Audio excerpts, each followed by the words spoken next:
Chapitre 22. À bride abattue.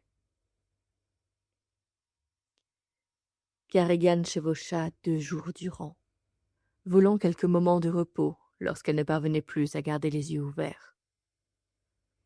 Le paysage était monotone. Des souches entrecoupées de sumacs, de minuscules bouleaux et érables en lieu et place de la vaste forêt d'épicéas de naguère. Une grande partie des arbres inutilisables avait tout de même été abattue pour faciliter l'accès à ceux dont l'exploitation était plus rentable. Leurs squelettes délavés, devenus gris et desséchés par le soleil, gisaient au sol. La peau de Carrigan la brûlait. Elle aussi se sentait délavée et desséchée sous l'intense lumière du jour, sans l'abri des arbres pour offrir un peu d'ombre. L'absence des réprimandes des écureuils et des chants printaniers des oiseaux rendait l'atmosphère inquiétante. Elle passait la majeure partie de son temps à surveiller la contrée qu'il traversait. La piste cavalière n'offrait aucun refuge, et on pouvait voir venir quelqu'un de loin. Elle tâcha de se convaincre que c'était un avantage. Sans le couvert de la forêt, on ne pouvait lui tendre une embuscade. Elle verrait venir ses ennemis au loin. Elle n'avait aucun moyen de savoir à quelle distance était la cité de Sakor. Ils trouvèrent par hasard une borne de pierre, ancienne, usée par le temps, et tellement recouverte de lichen qu'on ne pouvait en lire l'inscription. Ils croisèrent plusieurs attelages de bœufs, allant des traîneaux où s'empilaient des bûches, et qui laissaient dans leur sillage de langues de poussière, visibles à des kilomètres de distance. Carrigan toussait et s'étouffait lorsqu'elle était derrière eux, regrettant de ne pas avoir un foulard à nouer sur sa bouche et sur son nez. Les conducteurs des traîneaux ne lui prêtaient aucune attention, tout affairés qu'ils étaient à observer la piste. Elle passait ses nuits éveillée, recroquevillée sous le grand manteau, sabre au clair. Il n'y avait aucun signe de poursuite, ce qui, d'une certaine manière, semblait plus inquiétant que si cela avait été le cas. Les autres cavaliers verts passaient-ils aussi des nuits à chercher le sommeil? Ou bien étaient-ils accoutumés aux dangers de la route? Au 3e matin après son départ de Nord, la forêt de souches laissa place aux terres agricoles. Des champs, carreaux de vert printanier et du brun profond de l'humus, se déroulaient où que porte le regard. L'air se rafraîchit et devint moins sec. Là, les oiseaux chantaient dans les haies ou dans les quelques arbres épars, mais le paysage n'offrait toujours pas d'abri. Sous les pentes des collines éloignées, on pouvait voir des fermiers labourer avec l'aide de leur attelage. Carrigan conserva la même allure, ne s'arrêtant vraiment que pour permettre à cheval de récupérer de sa course.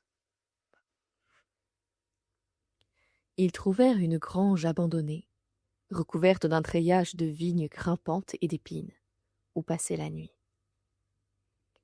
La grange était de guingois, comme si elle s'apprêtait à s'effondrer. Mais Carrigan se dit que la vigne la contiendrait bien encore une nuit. À l'abri, hors de vue, elle dormit d'un profond sommeil, ne tressaillant même pas lorsque les chauves-souris quittèrent leur pêchoir, au-dessus de l'endroit où elle s'était roulée en boule sur son matelas. Elle ne s'éveilla pas lorsqu'elles revinrent de leur chasse, ni au jappement des coyotes dans la campagne. Le monde nocturne s'affaira autour d'elle sans la déranger. Au matin, la lumière du jour s'infiltra à travers les planches et les vitres brisées comme des lances étincelantes. Les grains de poussière s'élevaient dans la lumière tandis que Carrigan sélait et anarchait cheval. La messagère et le cheval messager se sentaient tous deux ragaillardis par leur nuit de repos. Carrigan regarda à travers les fenêtres de la vieille grange avant de mettre le pied dehors.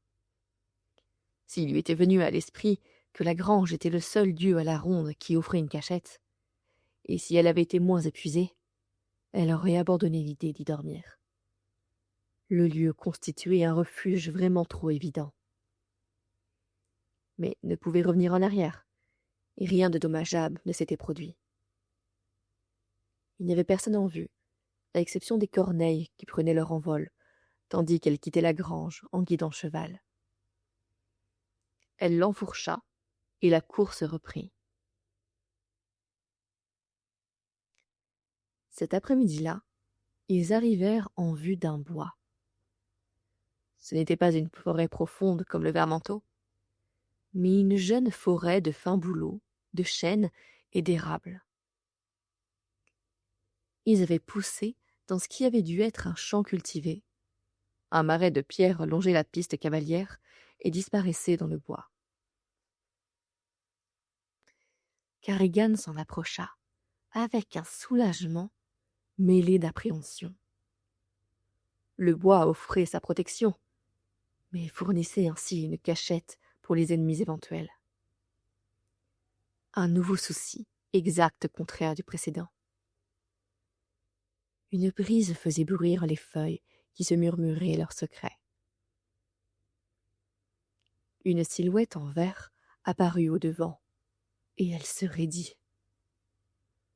La silhouette se fondit dans la végétation et disparut. Fryan Koblebé? Chaque fois qu'il apparaissait, les problèmes tendaient à surgir. Carrigan passa sa langue sur ses lèvres sèches et craquelées. Le soleil brillait haut, il luisait sur les feuilles, leur donnant l'aspect de joyaux d'émeraude. L'ombre que procurait le bois l'invitait à venir s'abriter du soleil brûlant. Cela apaiserait les coups de soleil qui l'affligeaient depuis qu'elle avait quitté Nord. Elle ne pouvait imaginer endroit plus accueillant que cette forêt. Elle prit une profonde inspiration et s'y engagea subitement. L'ombre la rafraîchit immédiatement. C'était comme entrer dans la cave à vin de son père, par la plus chaude des journées d'été. Une abeille vient bourdonner à son oreille, et les senteurs de bois, d'humus et de feuilles en décomposition emplirent ses narines. Des fragrances bien différentes de celles des résineux de la forêt boréale qu'elle avait traversée auparavant. Les feuilles s'agitèrent violemment, comme si un ours chargeait sa proie dans le sous-bois. Carrigan saisit la poignée de son sabre et regarda frénétiquement autour d'elle. Quand elle aperçut la source du bruit, elle se mit à rire nerveusement. Un écureuil! C'était un écureuil roux qui agitait le lit des feuilles. Son imagination lui jouait des tours, décidément. Mais dans ce cas, qu'est-ce qui pouvait bien inquiéter Cheval? Il dansait nerveusement sous elle, ses oreilles remuant d'avant en arrière. Qu'y a-t-il? Elle avait depuis longtemps appris à faire confiance à son instinct. Salut, verdâtre. Carrigan se retourna brusquement. Immobiles sur leur monture, se tenaient Immeré et le cavalier gris. En son fort intérieur, elle hurla. Immeré déroula son fouet. Carrigan fit volter Cheval pour s'enfuir, mais 2 cavaliers sortirent du bois pour lui barrer le chemin. Le sergent et Thiusgad. Elle ne les avait pas vus venir. Immeré se pencha vers le cavalier, vêtu de gris, l'homme d'ombre, écoutant, comme si celui-ci lui murmurait quelque chose. Son œil unique était rivé sur Carrigan, et ses mains trituraient son fouet, tandis qu'il écoutait. La main de Carrigan se porta vers son sabre, mais trop tard. Poussez-la à découvert, les gars !» cria Immeré. Les soldats fondirent sur elle en une masse floue d'écarlate myrpusien, épais au clair. Leurs coursiers percutèrent Cheval, le repoussant et essayant de le mordre. Carrigan lutta pour rester en selle, alors que Cheval se cabrait et ruait. Mais ils avaient l'avantage du nombre, et elle se retrouva bientôt à découvert, aveuglée par le soleil. Elle saisit la broche et souhaita devenir invisible. Le monde lumineux devint terne et lourd, et l'homme gris disparut à sa vue. Immeré rit. « Je vois que cette magie de verdate ne marche pas aussi bien à la lumière du jour. » Carrigan eut le souffle coupé par la surprise. Elle et Cheval étaient bien trop matériels. Et d'une manière ou d'une autre, Immeré et l'homme d'ombre avaient su que ce serait le cas. Elle renonça à être invisible, ça ne ferait que la fatiguer. L'homme d'ombre réapparut. Qu'est-ce que cela signifiait? Elle fit volter Cheval dans la direction opposée, mais Immeré et ses hommes l'encerclaient. L'homme d'ombre demeurait à l'écart, contemplant la scène depuis les profondeurs de sa capuche. La fleur de sorbier. Quelqu'un viendrait en cas de besoin. Mais avant même de pouvoir achever cette pensée, la lanière de cuir d'Immeré claqua près de son visage et vint s'enrouler autour de sa poitrine et de ses épaules, tailladant son bras gauche. Elle poussa un cri. La lanière se resserra, et Immeré enfonça ses éperons dans les flancs de son étalon, qui bondit en arrière. Et Carrigan fut éjectée de la selle. Elle heurta le sol, ses poumons brusquement privés d'air. Elle se débattit contre l'étreinte du fouet, étourdie par la lourde chute, luttant contre les vagues de douleur qui affluaient dans son corps. Le fouet l'emprisonnait. « Allez chercher la sacoche contenant le message, les gars !» Thursgard et le sergent s'empressèrent d'obéir à l'ordre du capitaine. Mais Cheval refusa de les laisser approcher. Il frappa le coursier de Thursgard en plein poitrail. L'infortuné animal broncha et recula. Cheval fit mine de s'éloigner du sergent, comme pour fuir, puis pivota sur lui-même et se jeta sur lui par derrière. « Satanés bestiaux !» Le sergent tenta, sans succès, de l'éviter, et les sabots de Cheval percutèrent latéralement son coursier B, dont l'épaule fut striée de traînées de sang luisantes. « Coupez-lui les jarrets et égorgez-le !» dit le capitaine. « Je m'en moque. Mais attrapez-moi cette sacoche !»« J'arrive, sergent !» Thursgard éperonna sa monture, mais celle-ci se contenta de reculer. Le cheval du sergent, lui, essayait à présent d'éviter Cheval, qui leur montrait les dents et renâclait, l'air menaçant. « Un sacré morceau, pour sûr !» maugréa le sergent. Carrigan secoua la tête pour reprendre ses esprits, ce qui n'était pas une mince affaire, avec les sabots qui allaient et venaient à quelques centimètres de sa tête. La garde de son épée s'était logée juste sous sa hanche. Il ne l'avait pas encore désarmée. Cheval s'occupait de Thursgard et du sergent, mais elle devait s'occuper seule d'Immeré et de l'homme d'ombre. Cheval se jeta de nouveau sur le sergent, et des mottes de terre et de petits cailloux l'assaillirent. L'homme d'ombre chassa d'un geste de la main quelque chose d'invisible. Sa main était blanche, parfaitement proportionnée, et non pas la main squelettique qu'elle s'était imaginée. Un être humain, doué de vie et de souffle, se dissimulait sous cette capuche. Immeré hocha la tête en réponse à ce geste et fit reculer son étalon d'un claquement de langue. Carrigan serra les dents tandis que le fouet se tendait autour d'elle, l'étranglait, mordait dans sa chair. Il la traîna sur plusieurs mètres de cailloux et d'herbes hautes, l'éloignant des sabots menaçants. Il mit pied à terre et se pencha au-dessus d'elle, tout en gardant le fouet tendu. Le soleil étincelait derrière lui, et Carrigan devait plisser les yeux pour le voir. « Je ne sais pas comment vous entraînez vos chevaux de verdâtre, mais mes hommes vont bientôt venir à bout de celui-ci. Aucun doute là-dessus. » Son œil vert oscillait de part et d'autre pour suivre la scène, puis se planta de nouveau sur Carrigan. « Dis-moi ce que tu sais de l'espion dans la maisonnée de Mirepuix. » Carrigan tenta de s'asseoir, mais il la rabattit au sol d'un coup de sa botte.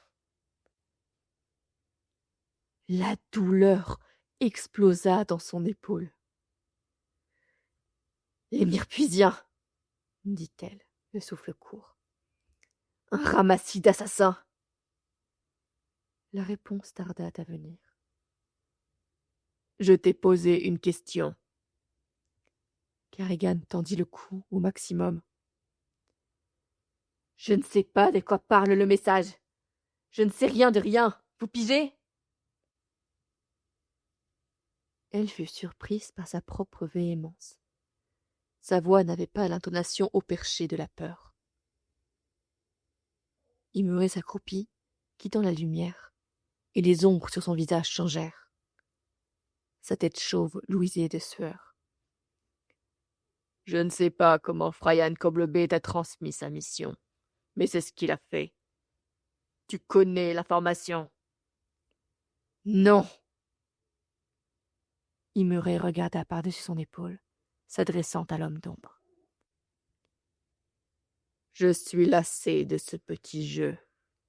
Pas de réponse. » Seuls les jurons du sergent se faisaient entendre sur la piste. Quand Imuré posa de nouveau l'œil sur Carrigan, ses traits s'étaient durcis. « Tu pourrais me parler de l'espion dès maintenant et t'épargner quelques désagréments. »« C'est votre ami la statue qui vous fait faire tout ça ?» Imuré eut un grand sourire dépourvu d'humour. « Ce n'est pas mon ami. »« Alors pourquoi ? Pourquoi est-ce si important ?» Carrigan essayait de remuer sa main, coincée sous elle, pour atteindre la garde de son épée. Il n'y avait personne pour lui venir en aide. Pas d'Aigle, pas d'Abraham, pas de sœur Sorbier, pas d'Élétien, ni même de revenants. Curieux que Frian Coblebey ne soit pas là pour l'aider, ou au moins pour lui parler. Peut-être le temps qui lui avait été accordé pour arpenter le monde terrestre s'était-il écoulé. Les questions de Carrigan rendaient Imuré perplexe. « Comment ça, pourquoi ? Je parie que t'essaies de brouiller les pistes. » Sables et gravillons égratignaient la main que Carrigan essayait d'enfuir plus loin sous son corps. Elle gardait les yeux fixés sur Imuré, pour ne pas révéler ses intentions. « Je suis pas vraiment un cavalier vert, et je me moque de ce qui est important pour vous ou de ce qui est important pour le roi Zacharie. J'ai trouvé le messager, mort, et j'ai pris son cheval. J'essaie de rentrer chez moi, c'est tout. Le message, vous pouvez l'avoir. » Imuré éclata de rire et se frappa la cuisse. Il regarda l'homme d'ombre par-dessus son épaule. « Vous avez entendu ça ? Elle dit qu'on peut avoir le message si on veut. » Son rire s'arrêta net et il regarda Carrigan. « Dans ce cas, rappelle le cheval. » La jeune fille haussa les épaules tant bien que mal, immobilisée comme elle l'était par le fouet. Le bout de ses doigts rencontra du métal froid. Le sabre. « Il ne m'écoute pas. » Comme par hasard. Tu n'es peut-être pas un cavalier vert, mais tu en as pourtant bien l'apparence. Carrigan avait enfilé le pantalon vert ce matin-là. Les vêtements, ils étaient dans le paquetage du messager. Ses doigts faisaient lentement glisser la lame du fourreau en tirant la poignée. Une gouttelette de sueur roula le long de son nez et y resta suspendue. Immeré lui saisit la mâchoire et la souleva du sol pour la regarder droit dans les yeux. « Plus de mensonges !» siffla-t-il.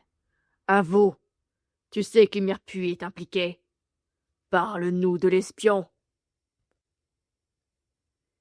Il la relâcha et elle s'effondra sur le sol avec un bruit sourd, perdant la prise sur le sabre. « Je ne sais rien de Froyan Coblebé ou de ses agissements. Je ne suis pas un cavalier vert. Myrpuy est une province d'imbéciles de toute façon. » Cela sonnait de manière puérile, et voyant la fureur envahir le visage d'Immeré, elle eut la certitude qu'il allait la tuer. « Je me fiche de ta jeunesse verdâtre, » dit-il calmement. Pas d'explosion de rage, et d'une certaine manière, c'était pire.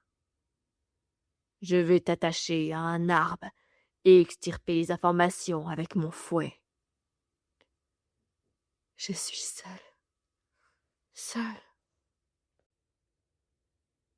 Cheval commençait à se fatiguer, et le sergent tentait de saisir ses rênes. Immeré dominait Carrigan de toute sa hauteur. « Debout, verdâtre. » « C'est maintenant, pas de seconde chance. » Elle se mit sur ses pieds, tout en agrippant la garde de son sabre. Immeré eut un hoquet de surprise. Il tendit le fouet, mais trop tard. La lanière de cuir tomba aux pieds de Carrigan, et elle se rua à l'attaque. Elle était trop près d'Immeré pour que celui-ci ait le temps de tirer sa propre épée. Mais il parvint à esquiver le sabre et asséna à Carrigan un coup à estomac, des 2 poings. Carrigan tomba accroupi au sol, main sur le ventre, parcourue de haut le cœur. Insensé, vraiment insensé. Immeré fliquait son fouet, doucement, délibérément, comme un chat remuant la queue. Lâche ton épée. Les poumons de Carrigan agonisaient à la recherche d'air. Le sang cognait à ses oreilles. Un bruit rythmé, tel le bruit de sabots au galop. Tu ne lâcheras pas l'épée, hein? Immeré fliquait son fouet, qui s'enroula autour de la cheville de Carrigan, et il tira sa jambe repliée sous elle. Elle retomba lourdement au sol. Elle cria. C'était la cheville que la créature de Cormoran Van avait enserrée dans sa pince. La sensation d'impuissance totale lui revint tout à coup. Et le souvenir d'avoir combattu ce sentiment et vaincu la créature et sa progéniture. Elle essaya de cisailler la lanière de cuir, mais elle était trop épaisse pour être tranchée. Immeré rit au spectacle de ses futiles tentatives. Il détendit le fouet, il le ramena à lui, et se prépara à le lancer à nouveau. « J'ai tué la créature de Cormoran Van, » songea Carrigan. « Mais on m'a aidé. » Et pourtant, elle ne laisserait pas Immeré utiliser encore son fouet sur elle. Un crescendo de sabots, des battements de cœur tonnant à ses oreilles. Elle se remit debout d'un bond, en grondant. Et cette fois, ne faucha pas le fouet, mais la main qui le maniait. Elle s'arrêta alors, contemplant bêtement le sabre qui dégouttait de sang, et Immeré qui se tordait de douleur à terre. Sa main était à quelques pas de là, comme dans la vision qu'elle avait eue par le biais du télescope du professeur Sorbier. Le martèlement de sabots dans sa tête noyait les cris. « Cheval !» cria-t-elle, mais il était déjà à ses côtés, vibrant d'une vitalité dont elle ne comprenait pas la source. L'air semblait effrayer les chevaux de Tousgarde et du sergent. Même la monture de l'homme d'ombre piaffait, l'encolure écumante de sueur. Les talons d'Immeré avaient pris la fuite. « Monte !» La voix domina le tambourinement des sabots dans ses oreilles. Elle obéit, et le monde sembla chavirer. Thursgarde, le sergent, et leurs chevaux tournaient lentement.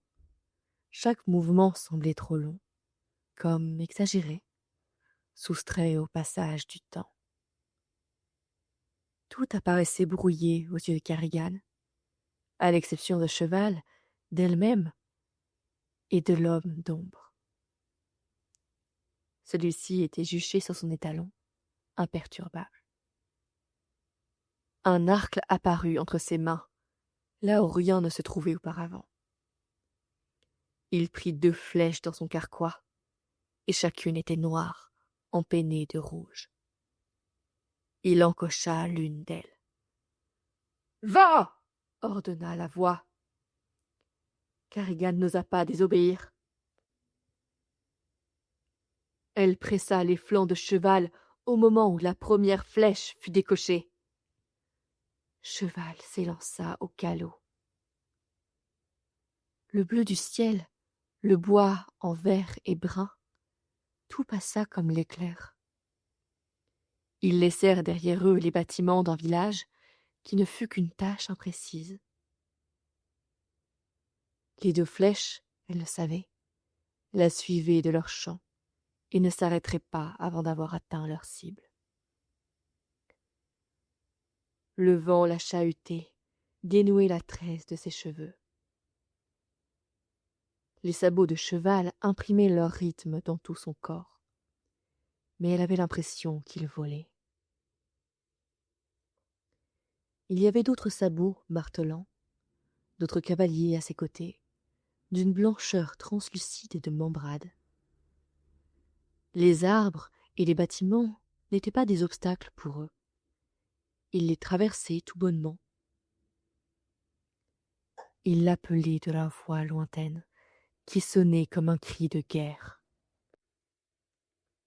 « Vole, Verdad, vole ! C'est l'épique chevauché !» Derrière elle, des bras froids lui enlacèrent la taille. « Vole !» murmura Frayan Koblevé. « C'est l'épique chevauché. » Plus le paysage devenait flou, plus elle voyait nettement les cavaliers. Des hommes et des femmes, en grands manteaux et en tuniques, marchaient à grands pas à ses côtés. Certains portaient des armures légères et montaient des chevaux de guerre, et d'autres encore portaient des uniformes à la coupe démodée, montés sur de veltes chevaux messagers. Tous voyageaient à la même allure surnaturelle qu'elle et Cheval. Tous étaient des cavaliers verts du temps jadis. Tous étaient morts. Que signifiait pour eux sa survie ? « Vole, Verdad, vole !» Leur mélopée faisait tourner le monde plus vite encore. Et toujours, Cheval fonçait aveuglément. Leurs visages étaient jeunes et pâles. Peu avaient atteint la maturité. Certains cavaliers brandissaient leur sable au-dessus de leur tête. D'autres le poing. Et leurs cris parvenaient à Carrigan depuis un lieu très lointain. Son corps se couvrit d'une sueur froide, tandis qu'elle prenait part à la charge de cette cavalerie fantôme. Elle savait que des flèches la suivaient dans le même élan. Elle pouvait les entendre siffler tandis qu'elle fendait l'air. Cette épique chevauchée pouvait-elle durer encore longtemps? Vole, Virtad, vole! C'est l'épique chevauchée!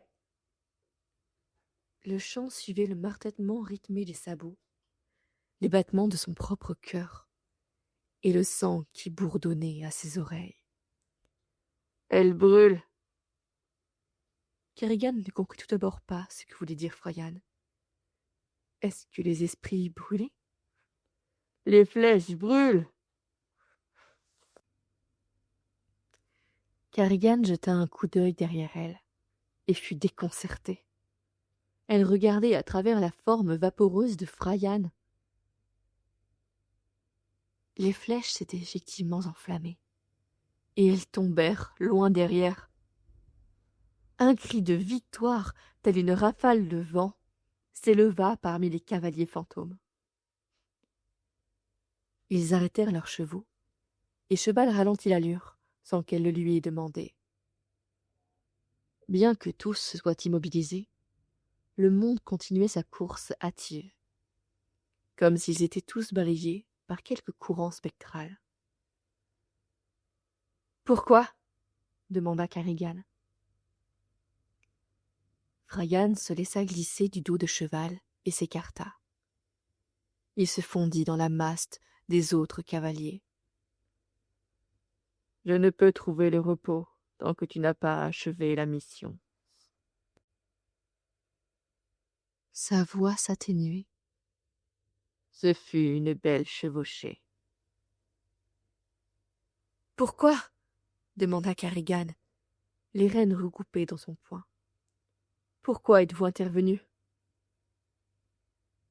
Une cavalière à cheval, une seule, sortit du rang, sa longue chevelure flottant dans une brise surnaturelle.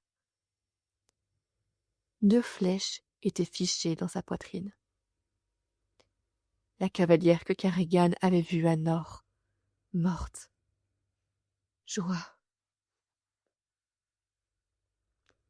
Nous serions restés à l'écart si cette affaire se limitait aux préoccupations du monde terrestre. Tu peux accomplir beaucoup de choses afin de contrecarrer les plans du mal ancien. Puissons-nous chevaucher ensemble de nouveau un jour prochain, cavalière? Joie rejoignit les autres revenants.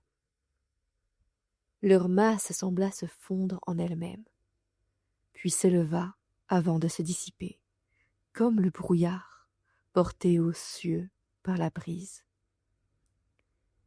Et toujours, le rythme de l'épique chevauchée pulsait aux oreilles de Kerrigan.